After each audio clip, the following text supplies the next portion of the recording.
chef.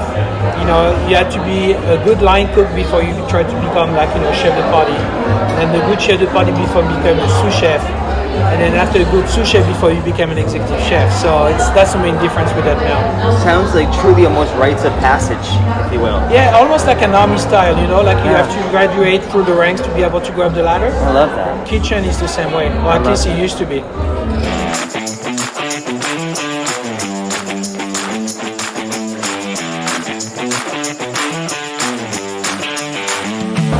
Especially based on the fact that you graduated culinary school so early on, the idea of education, like book education versus hands-on.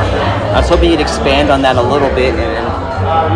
Well, I would say how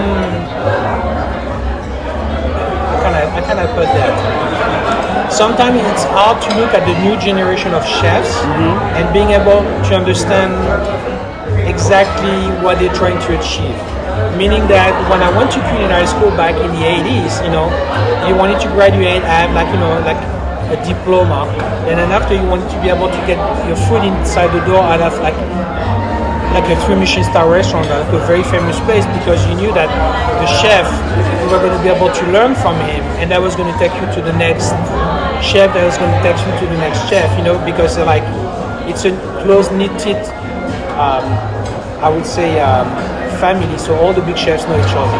So when you're ready to make your move, the chef most of the time would come and tell you, say, where do you want to go next? Oh, I'd like to go here, I'd like to go there. Okay, he would make a call and say, hey, you know, it's another 3 Michelin star, another big chef, and say, hey, I've got a chef, a cook that wants to come and work for you. Let me know when you have an opening.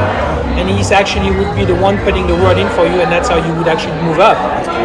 Now, unfortunately, the way that some of the cooking TV shows have been happening on TV, they actually gave a vision of what it is to be a chef completely different to the truth.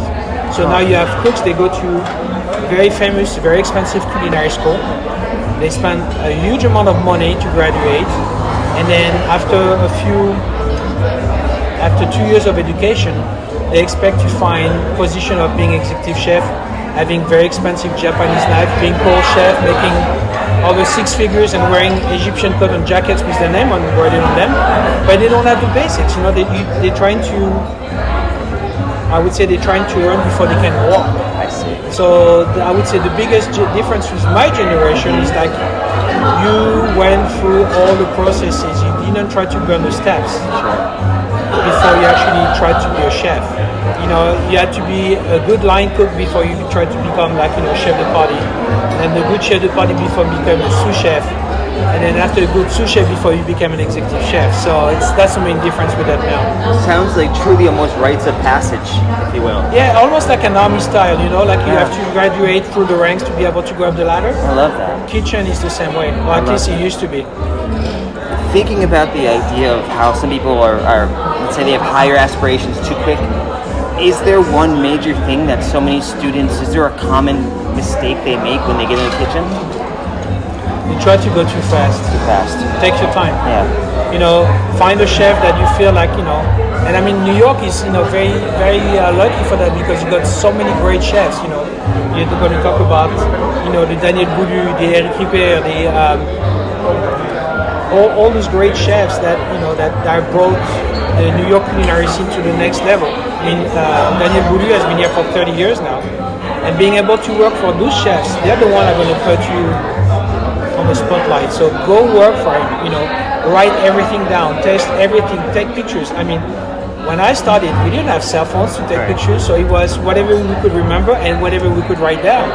Now you reach the point where you can actually almost take your phone and record or take a video of a chef doing the dish, and then after you can, you know, write it down. So can we need any menus, or are we fine with the watch? No, we don't. Okay. So you could pretty much tape anything and just like keep it for you. So that's my, I would say, biggest advice to the cooks right now. Find a chef, find your niche, go work for him 2 years, 3 years, 4 years. Write everything down, test everything down, ask questions, and then learn as much as you can. Don't think about being called chef right away. Don't think about making a ton of money. learn as much as you can. Then after you start to think about your next step. But take your time. I love that. And just as a quick side note to that, if you could choose between going to culinary school or at zero, walking into a kitchen and learning, school is still the best first option, or walking in at zero? Well, it depends of if you have the financial stability to be able to afford a culinary school, or maybe your parents have, because it can be pretty pricey. But I would say, you have some.